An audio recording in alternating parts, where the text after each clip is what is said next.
Hello बच्चों, मैं आशीष जारिया स्वागत करता हूं आपका अपने यूट्यूब चैनल स्टडी विद एजे में। इसमें आज हम देखते हैं आपकी एट ग्रेड अभ्यास पुस्तिका विज्ञान, गणित और सामाजिक विज्ञान की जो है कक्षा 7वीं की, उसमें हम गणित विषय का अध्ययन करेंगे। और आपका सामाजिक विज्ञान का और विज्ञान का दोनों का वीडियो मैंने करवा दिया है, हिंदी, अंग्रेजी, संस्कृत भी करवा दिया है। प्लेलिस्ट में जाकर उन वीडियो को ज़रूर देखें।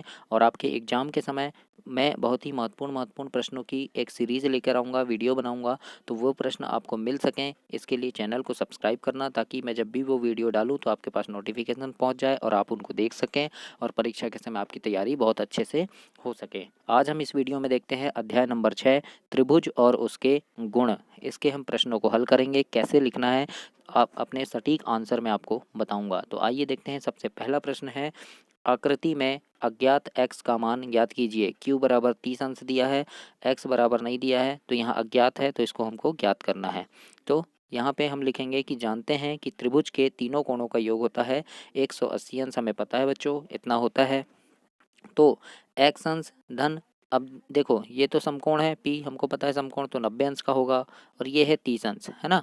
तो x नहीं पता हमको, फिर एक क्या है, 90 अंश का है, और एक 30 अंश का, बराबर 180 अंश होते हैं। तो x बराबर क्या हो जाएगा, 90 और 30 को जोड़ेंगे तो 120 हो गया, बराबर 180 अंश, है ना।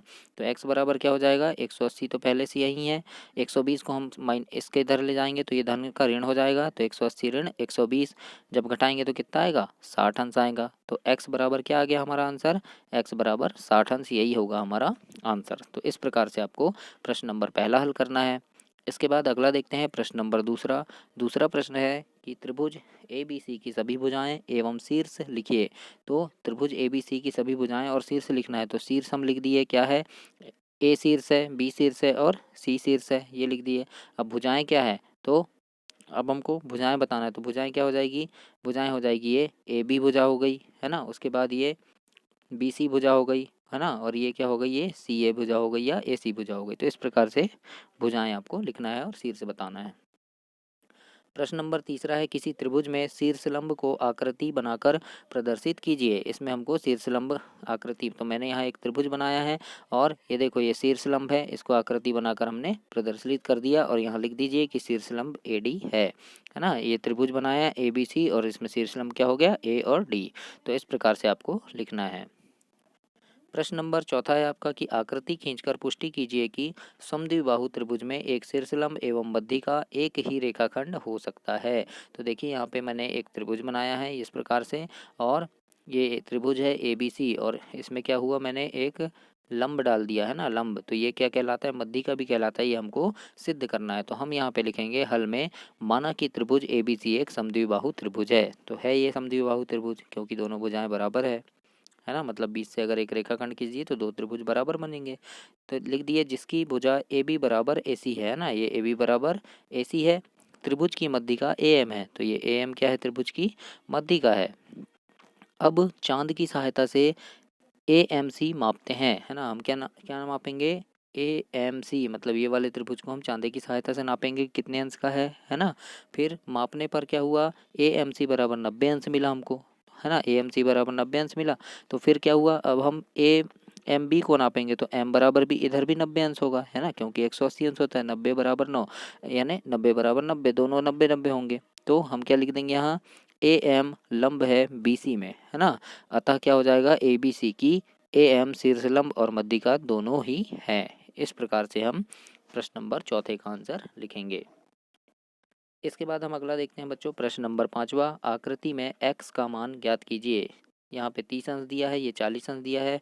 x क्या है, बाह्य कोण है, तो इसका हमको मान ज्ञात करना है कि ये कितने अंश का होगा। तो हमें पता है बाह्य कोण का मान क्या होता है, दो सम्मुख कोणों का योग होता है। तो सम्मुख कोण कौन से हैं, ये दोनों हैं, 40 और 30। तो इनका योग कर देंगे तो क्या हो जाएगा, 40 और 30 70। तो हमको x बराबर क्या मिल गया, 70 मिल गया, यानी 70 अंश क्या होगा, सम्मुख कोण x का मान कितना हो जाएगा, 70 अंश। तो इस प्रकार से आपको प्रश्न नंबर 5 हल करना है।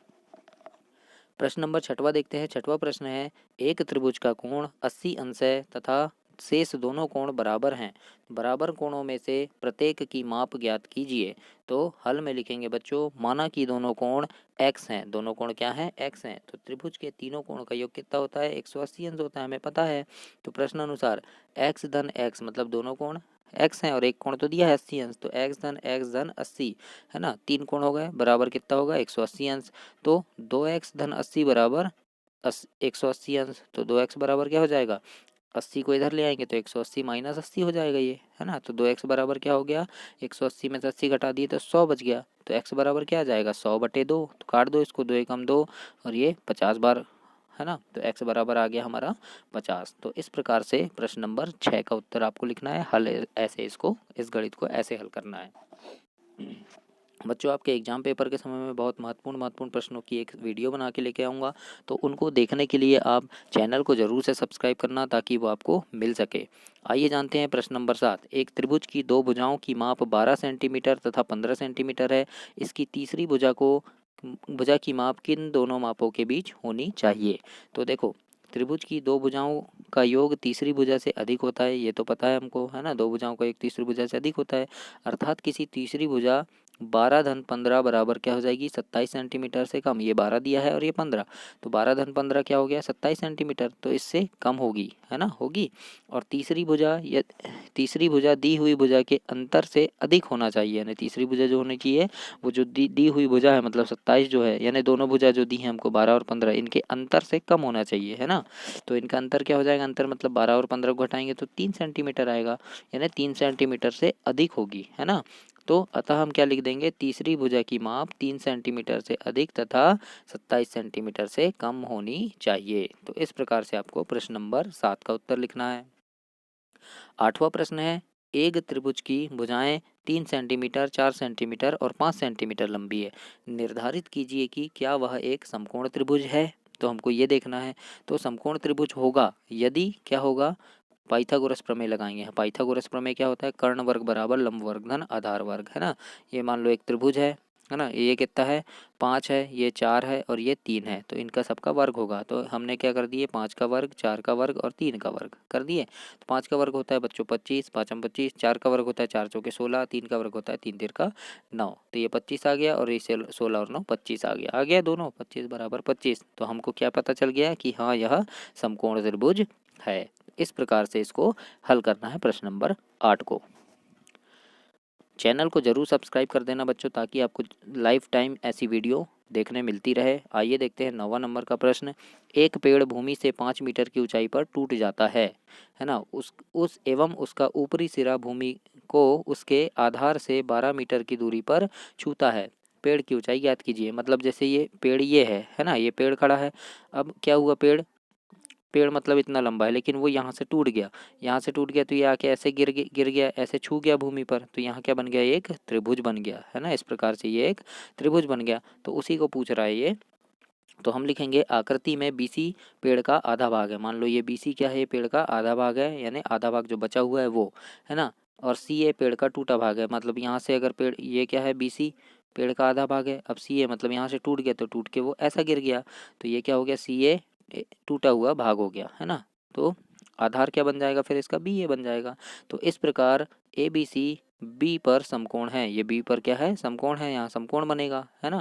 तो पाइथागोरस प्रमेय लगाएंगे फिर हम यहाँ क्या, AC का वर्ग, है ना, AC का वर्ग फिर BC का वर्ग और AB का वर्ग, यानी ये AC का वर्ग हो जाएगा, BC का वर्ग हो जाएगा और AB का वर्ग हो जाएगा इनका। तो AC का वर्ग हमको ज्ञात करना है, BC कितना है 5 दिया है तो 5 का वर्ग हो जाएगा, और AB दिया है 12 तो 12 का वर्ग हो गया ये। इसके बाद क्या रखेंगे, AC का वर्ग बराबर 5 का वर्ग कितना होता है, 5 25 होता है, और 12 का वर्ग 12 12 144 होता है। दोनों को जोड़ दिए तो कितना आ गया 169 आ गया, है ना। AC वर्ग बराबर 169, तो AC बराबर क्या आएगा, जब AC के ऊपर से यहाँ से वर्ग को हटाएंगे तो यहाँ पे वर्गमूल लग जाएगा, तो 169 का वर्गमूल हो गया बच्चों ये। अब AC बराबर वर्गमूल हटाना है तो 169 किसका वर्गमूल है, 13 का वर्ग होता है, तो 13 मीटर हमारा आंसर आएगा। अर्थात पेड़ की मूल ऊंचाई क्या मिल गई हमको, 13 मीटर मिल गई, लेकिन क्या बोला है पेड़ की पूरी ऊंचाई ज्ञात कीजिए। तो AC बराबर कितनी आ गई 13, और पहले की ऊंचाई बची हुई कितनी थी 5, है ना, तो दोनों मिला के कितनी हो गई 18 मीटर। तो इस प्रकार से ये 18 मीटर इसका आंसर होगा। इस प्रकार से आपको ये गणित को हल करना है। आशा करता हूँ बच्चों आपको समझ आया होगा। 10वां नंबर का देखते हैं। 10वां नंबर का सवाल है, किसी त्रिभुज के तीनों कोणों में 1:2:1 है। त्रिभुज के तीनों कोण ज्ञात कीजिए। तो हमको क्या दिया है, हल में लिखना दिया है त्रिभुज के तीनों कोणों का अनुपात 1:2:3 है। तो त्रिभुज के कोणों का योग कितना होता है, 180 अंश होता है। तो त्रिभुज के तीनों कोण क्रमशः क्या हो जाएंगे, x, 2x और 3x हो गए। तो हम क्या लिखे, x धन 2x धन 3x। इस प्रकार से क्या हो जाएगा, 180 अंश हो जाएगा, है ना, हो जाएगा। तो 6x बराबर 180 अंश हो गया। तो x बराबर क्या होगा, 180/6। तो काट देंगे, 6 कम 6, 6 × 18, ये 30 आ गया। तो x बराबर क्या आ गया बच्चों, 30 अंश आ गया। x बराबर कितना आ गया, 30 अंश आ गया। तो 2x बराबर क्या आ जाएगा, 2 × 30 यानी 60 अंश। और 3x बराबर क्या आ जाएगा, 3 × 30 यानी 90 अंश। तो इस प्रकार से कोण क्या हो जाएंगे, 30 अंश, 60 अंश और 90 अंश हो जाएंगे। इस प्रकार से आपको लिखना है। आपके क्वेश्चन में कुछ गलत दिया है, 1:2 और ये 3 है ना। यहाँ 1:2:1 दिया है, लेकिन यहाँ पे 1 की जगह में क्या है, यहाँ 1 नहीं है, यहाँ है 3। इस प्रकार से आप लिख लेना। तो ये हो गया आपका हल, और ये हो गया आपका अध्याय नंबर 6 त्रिभुज और उसके गुण समाप्त। इसके आगे हम अगला अध्याय देखेंगे। तब तक के लिए नमस्कार, और चैनल को जरूर से सब्सक्राइब करना, ऐसी ही वीडियो आपको और भी मिलती रहे।